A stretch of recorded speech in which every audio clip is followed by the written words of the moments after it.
Buenas tardes a todos. Vamos a iniciar la reunión que teníamos prevista para informar un poco acerca de la democracia directa, de la red de democracia directa, tanto a nivel nacional y a nivel internacional, que sería la RAD y la RID. Y después vamos a ver algunas cuestiones como un plan de acción, algunas ideas para promover de cómo podemos llegar a construir una democracia directa, que son simplemente propuestas. Y después de esto, voy a hablar más o menos unos 10 minutos aproximadamente, vamos a abrir un espacio a preguntas y respuestas, y ahí vamos a ir aclarando las inquietudes de cada uno. Es posible que se corte a los 40 minutos o antes esta reunioncita, así que les vamos a pedir que vuelvan a ingresar con el mismo link, porque todavía tenemos un sistema pago para utilizar esta plataforma, ya lo vamos a hacer. Y vamos a continuar la reunión entrando con el mismo link con el cual entraron ahora la primera vez. Bueno, mi nombre es Germán Rodríguez Mayor, me deben conocer algunos, quizás no todos, y lo que queríamos era para la gente que está conociendo por primera vez o que ingresa recién al grupo o que escucha por primera vez la democracia directa, es un sistema de toma de decisiones muy antiguo, es lo que usaban y siguen usando los pueblos originarios, y que eso se suprimió cuando vino vamos a decir, la invasión cultural desde el hemisferio norte. Con el tiempo se inventaron las repúblicas, se constituyeron las naciones, se inventaron las constituciones nacionales, y ahí se aprueba la democracia representativa o indirecta. Entonces eso significa que alguna persona, algún dirigente, va a tomar decisiones por encima de las personas, de los pueblos. Esto no fue un error, fue premeditado con el objeto de que los pueblos nunca puedan tomar las decisiones excepto opinar sobre votar por un candidato u otro. Y si supuestamente, si todas las posibles elecciones de candidatos no fueran buenas, bueno, si todos son corruptos, no importa, hay que votar a un corrupto. Entonces, esa forma de democracia indirecta y representativa, que en el caso de la Argentina está estipulada en el artículo 1, es lo que tenemos que transformar.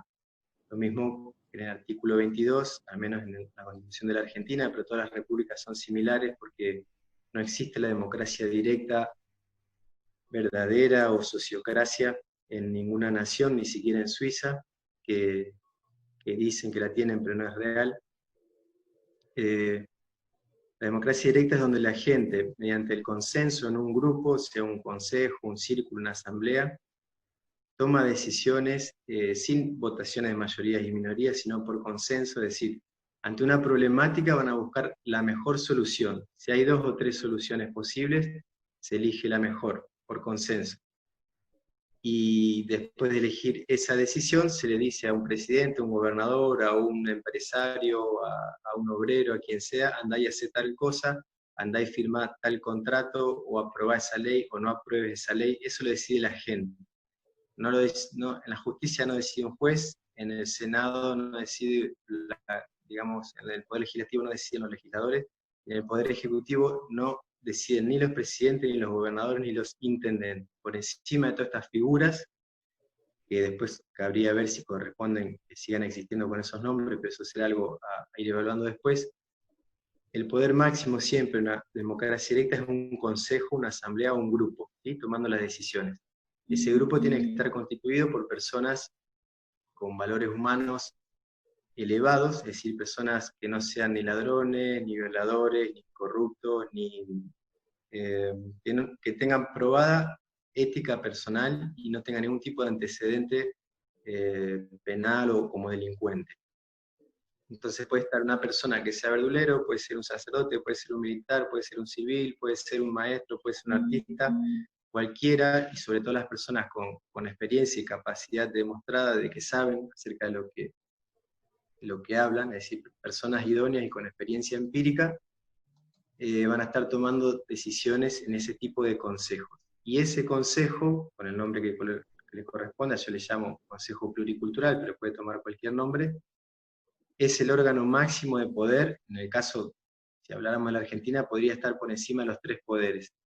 Pero esa misma forma de asamblea, de toma de decisión por consenso, y donde participa la ciudadanía responsable, Eso mismo se replica en todos los niveles, a nivel provincial, a nivel municipal, a nivel comunal, y también lo mismo en todos los órdenes, en la justicia, en la parte legislativa, en lo empresarial, en lo económico, en lo educativo, en la salud.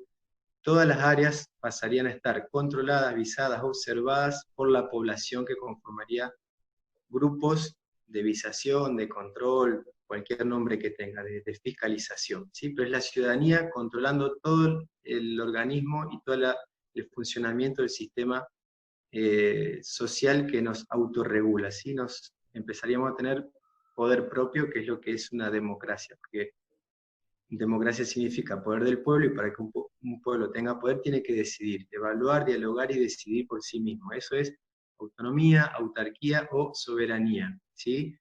Y eso está prohibido en la Constitución argentina en el artículo 22. Por eso digo que la Constitución no fue un error, sino que estuvo diseñada premeditadamente para evitar que los pueblos tengan poder. El artículo 22, en el caso de la Argentina, dice: el pueblo no gobierna ni delibera sino a través de sus representantes. Es decir, otra gente va a decidir por el pueblo. Y si esa gente es corrompida o es socia de alguna empresa, va a tener intereses económicos por encima del pueblo.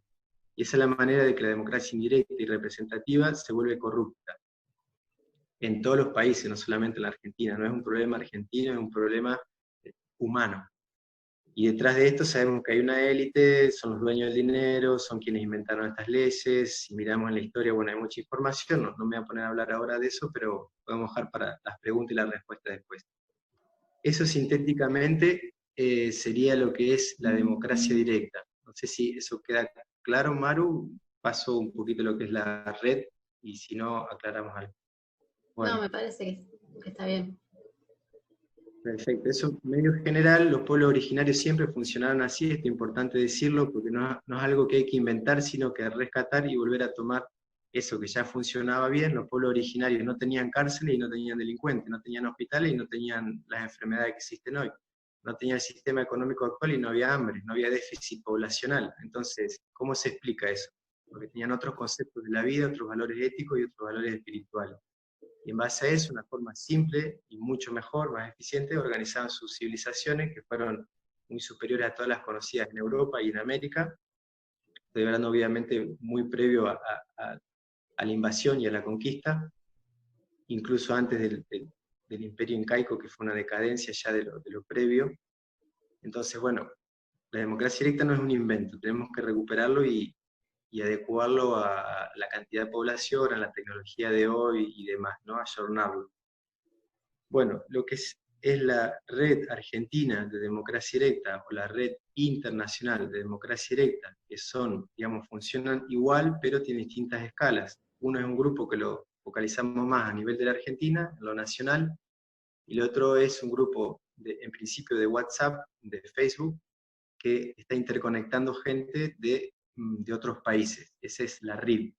Y la RAD interconecta personas dentro de la Argentina, lógicamente, pero con el mismo fin: compartir información, compartir estrategias, aunar fuerzas, encontrar la verdad, encontrar las mejores soluciones a cada problemática, eh, construir red. Básicamente no somos ni una organización civil, no vamos a tener personalidad jurídica, tampoco vamos a ser un partido político, siempre va a ser una red.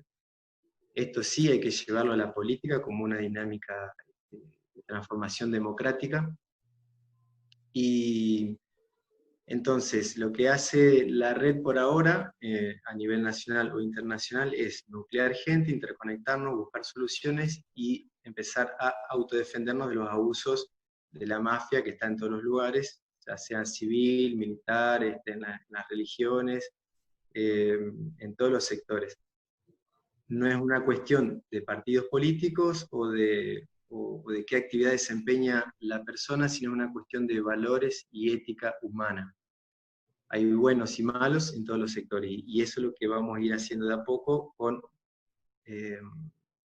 las personas que vamos queriendo funcionar de otra manera.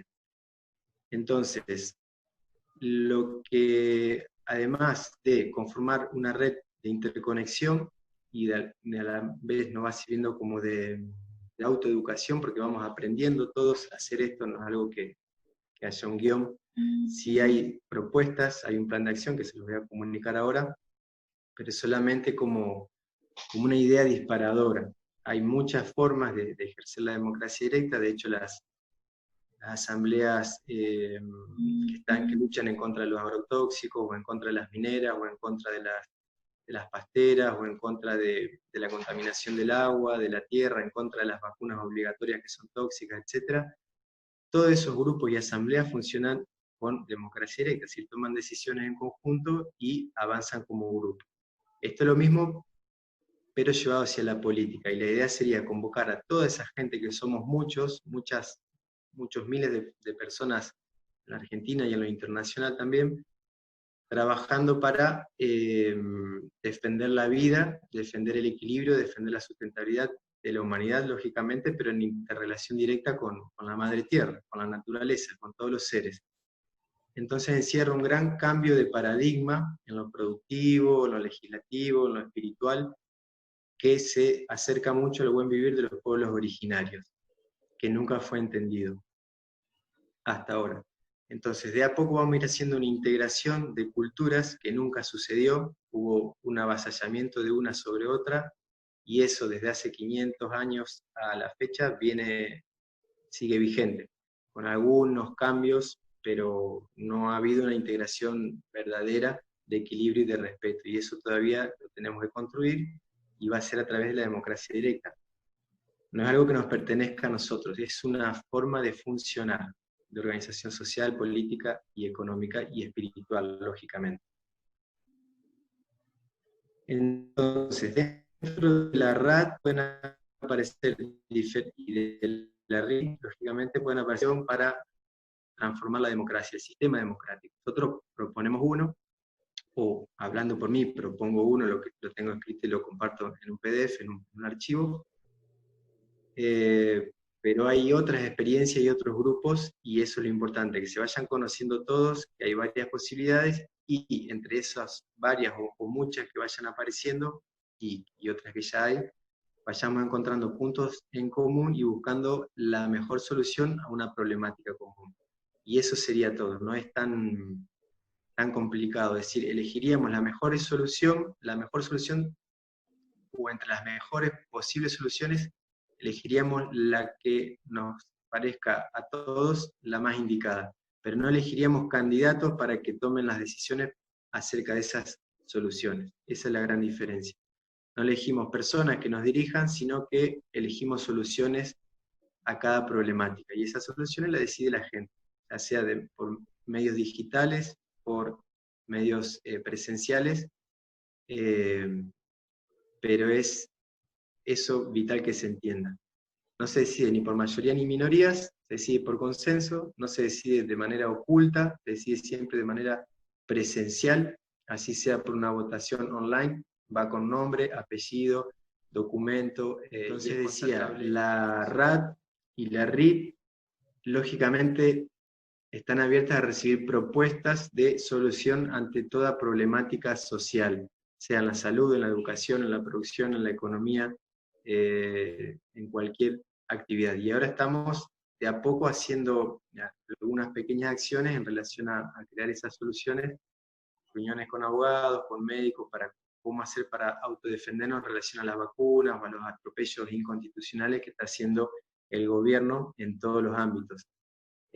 Somos conscientes de que estamos siendo gobernados por un decreto inconstitucional, es decir, estamos en un gobierno tirano, de facto, civil, totalmente ilegal, y el presidente y toda la compañía que lo acompaña es un grupo de delincuentes que nos están gobernando inconstitucionalmente. Eso lo tenemos muy en claro, y eso es lo que de a poco vamos a ir transformando. Entonces, por ahora estamos haciendo algunas actividades con abogados, con médicos, y creando este tipo de soluciones. La estamos llevando a la práctica en la medida que podemos, mientras estamos abiertos a recibir otras estrategias y propuestas nuevas para ir viendo cómo fortalecemos e interconectamos todas las personas, redes, grupos que estamos trabajando en cosas muy similares. Entonces, si pudiera sintetizar, para redondear todo esto, lo que buscamos hacer con la democracia directa, o en la RAD, en la RIT, es buscar denominadores comunes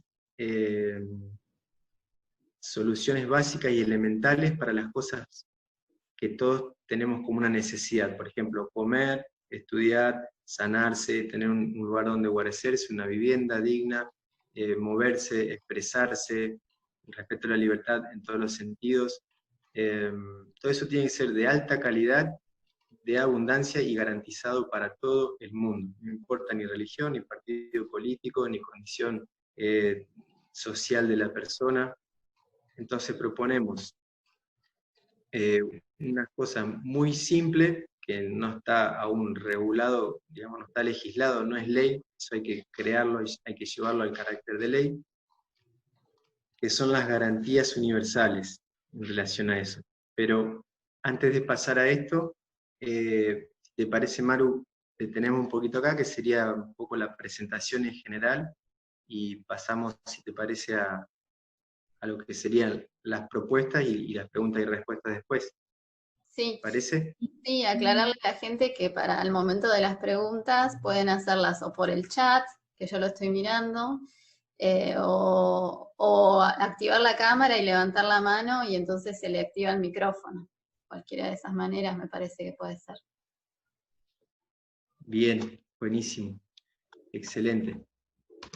Bueno, voy a enumerar nomás algunas de las propuestas de acción que no son para, no es que va a haber que hacer esto, simplemente es una propuesta bastante genérica y además lógicas, elementales, que las proponemos por escrito, por PDF, yo se las enuncio ahora el título nomás, pero después pueden surgir muchas más, incluso mejores. Y después de enumerar estas propuestas pasamos a las preguntas y respuestas. Bueno, entendemos que es muy necesario la reeducación emocional, la reeducación de conducta, la reeducación de valores y tratos humanos, la ética, eso es elemental.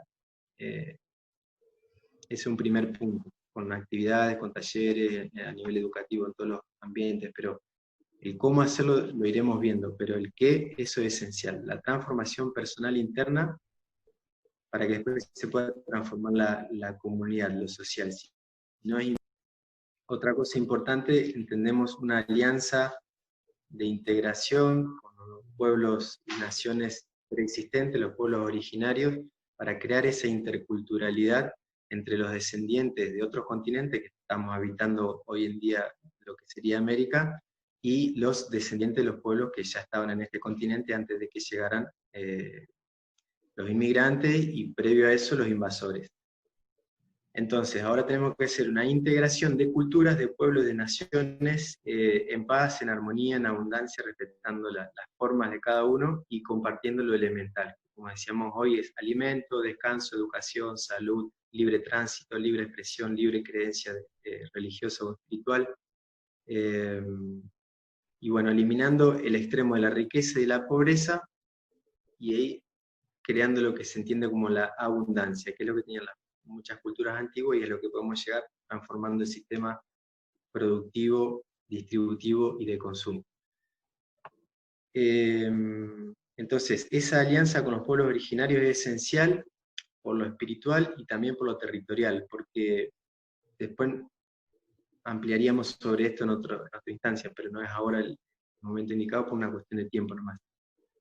Para ello, la democracia directa no hay que enseñarles nada nuevo, ya lo saben, para ello la propiedad comunitaria no hay que enseñarles nada nuevo, ya lo saben, y así lo mismo con la economía de abundancia, ¿sí? Y la espiritualidad y el respeto, no hay que enseñarles nada nuevo. De alguna manera ellos nos pueden compartir y enseñar cosas a nosotros para que tengamos una mejor calidad de vida.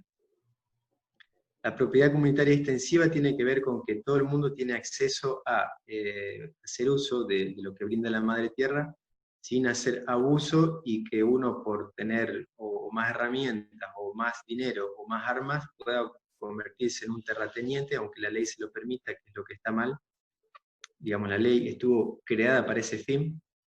Entonces, si yo soy el dueño de la máquina que imprime dinero y me compro todo el planeta, soy el dueño y los demás van a pasar a ser mis súbditos, aunque vivan y crean que tienen leyes que le garantizan la libertad, y es ficción. Quien tiene el poder de la propiedad privada extensiva, tiene el poder y que produce el dinero y fija las reglas de la economía, es quienes se convierten o se constituyen en el dueño del mundo, lógicamente la economía y del territorio. Entonces, ¿qué garantiza una propiedad comunitaria universal? Que toda persona, pareja o familia que quiere tener un espacio para vivir y para trabajar, una vivienda, una fábrica, un taller, lo que fuera, lo tiene que tener por garantía. La red, la sociedad, el grupo humano se lo tiene que garantizar. No es un derecho para que si tengo plata lo puedo comprar, si no tengo medios me quedo sin nada. No es una cuestión de derecho, es una cuestión de garantía. Y eso lo tiene que garantizar la sociedad a todo el mundo. Lógicamente hay que dar un servicio, lo que uno diría hay que trabajar. Pero eso, lo finito de ese análisis lo podemos hacer en otro sector. No tiene nada que ver con lo que propone el totalitarismo comunista, o que al extremo del capitalismo es igual, que la gente va a perder su propiedad y se va a quedar sin propiedad privada. Porque de hecho, insisto que hoy la economía es privada, no es de la gente, y si ahora cuando se quiebre la economía, la gente lo va a ver, que muchos van a quedar sin nada porque la economía no es de los pueblos, es de los dueños de la economía. Entonces, ahí también vamos a ir a una transformación en relación a la democracia, a la economía, perdón, cambiando la democracia, cambiando la propiedad privada extensiva por propiedad comunitaria universal, que garantiza a todo el mundo que tenga una vida digna, como decíamos, con su propiedad íntima, inviolable, ya sea una vivienda, un lugar de trabajo, su espacio de comunicación, su familia, pero se transforma el carácter de propiedad privada extensiva. Eso creo que por ahora queda claro, si no después con las preguntas lo ampliamos mejor. Bueno, lógicamente desarrollar una legislación pluricultural, por esa relación con los pueblos originarios. Las garantías universales, como les decía, es una forma legal que hay que crear. Si nos apoyamos en el derecho natural o común, eso de por sí ya está y ya existe, pero como después se inventaron los derechos positivos o el derecho civil, que son lo que inventan las constituciones y los estados, eso va en muchos aspectos en contra del derecho natural o común. Es decir, todo individuo es libre por existir, pero después el derecho positivo le coarta esa libertad en un montón de cosas, ¿sí? Y tendríamos que hablar de la ley marítima, de la ley de comercio, de la ley de almirantazgo, de cuando nos inscriben en el registro civil y ahí se establece un contrato con el Estado, sin que los padres sepan. Cuando nos inscriben y nos dan un documento, tenemos un contrato de por vida con el Estado, que lo podemos rescindir si nos decidimos. Eso no lo dicen. Entonces, eso después vamos a hablar también. Y las garantías universales, les decía, que garantiza todo lo que es básico y elemental para todo individuo, hombre o mujer, niño o adulto, que necesitamos lo mismo: comer, descansar, comunicarnos, seguridad, paz, respeto, familia, relaciones, amor, expresión, libertad de tránsito. Entonces, el cómo lo hacemos lo iremos viendo después, pero el qué es indiscutible. Todas esas cosas tienen que ser una garantía universal para cualquier persona que habite la madre tierra, cualquier ser humano que nazca, digamos, tenga un cuerpo de los elementos de la tierra y tenga un espíritu de los elementos solar o espiritual, ¿sí? De la fuente original de la cual todos venimos, que las religiones le dicen Dios. Entonces, las garantías universales cobran una fuerza superior a los derechos, porque los derechos humanos solamente son eso, un derecho. Si yo no tengo poder de ejercerlo, sigue siendo un derecho, pero no me garantiza nada. Ahora, una garantía universal me garantiza que si yo presto un servicio, una labor, una utilidad, para decirlo así, al resto de la sociedad, doy alguna prestación o un trabajo, y lógicamente cuido de los valores, los acuerdos éticos y interpersonales y espirituales de los que hablábamos hoy, eso tiene que estar garantizado en los pueblos originarios, muchas de esas culturas, no todas, pero muchas, las que lograron subsistir mucho tiempo con esas cualidades que le decía hoy, de paz, sin enfermedad, sin hambre y demás. Bien, les voy avisando que me avisan que tenemos poquito tiempo, se puede llegar a cortar. Excelente, Maru. Si se cortan, vuelvan a ingresar con el mismo link y desarrollo un par de puntitos más, porque hay muchas propuestas, pero como las más generales, y ya pasamos a preguntas y respuestas básicamente para no hacerlo muy, muy aburrido y muy tedioso. Bueno, antes que se corte, continúo. La economía tiene que ser de intercambio. Es amplio para hablarlo, pero es la única manera de que sea soberana y que sea de la gente. Nosotros apoyamos una economía en el dinero, en el dólar, en el peso, en el euro, en el bitcoin o en el oro, la economía no es nuestra. Es de los dueños del oro o de la propiedad privada extensiva, es decir, de la élite. Si nosotros apoyamos todo nuestro trabajo en un sistema de intercambio solidario, respaldado por trabajo humano, no por oro, por trabajo humano, por la gente misma, el verdadero, entre comillas, capital de una economía verdadera es el humano, es la persona que da servicio. No es el oro, ni un papelito, ni el petróleo, ni el agua, ni la tierra. Esas son las cosas por las cuales los humanos, sin amor, se pelean y someten al resto. Es una economía de intercambio, como ya existía en los pueblos originarios, es intercambiar servicio por servicio, labor por labor, energía por energía, espíritu por espíritu. Esa es una economía real, futura y sostenible y expansiva. Eso genera abundancia y elimina el extremo de la riqueza y el extremo de la pobreza. Ya hay sistemas, está el TEI, está el SAI, está el BioEcom, después vamos a ir viendo puntualmente características de cada uno, pero cuanto más se entienda que eso nos va a permitir una independencia de los bancos, de los estados y por lo tanto de la élite que nos domina a través de la economía, eso va a hacer que abramos un camino a la libertad económica y material. Bueno, después, mientras no se corte, continúo, si no pasamos después al mismo tema.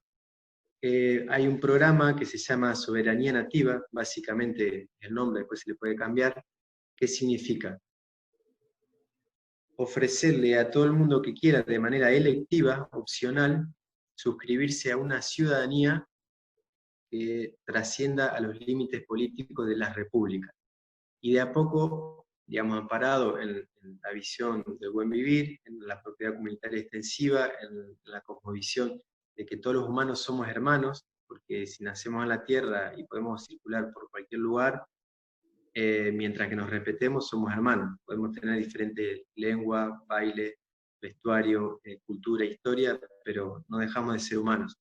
Los que tenemos alma, después hablamos de los que no tienen alma, es otra cosa, pero los humanos sensibles, que son solidarios, que se respetan y que se cuidan mutuamente, que tienen alma, esos somos hermanos. Entonces, sería la forma de construir una ciudadanía, se le puede decir del Tahuantinsuyu, de la Confederación de Naciones de Pueblos, de Pueblos y Naciones de América, del mundo, cualquier nombre que se le dé después se ve, pero lo importante es entender el concepto.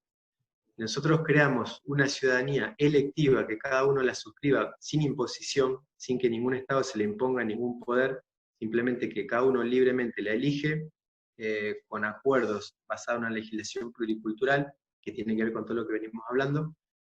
Podemos crear una ciudadanía optativa en donde, por ejemplo, yo como argentino, otro como uruguayo, otro como chileno, otro como paraguayo, otro como peruano, español, lo que fuera, puede tener otro marco legal para defenderse de los atropellos o de las incoherencias de las leyes nacionales de cada una de esas repúblicas. Así sería como tener dos nacionalidades, una supra y otra más local, que sería la que nos otorga la partida de nacimiento cuando firmamos el contrato, cuando somos inscritos en el registro civil.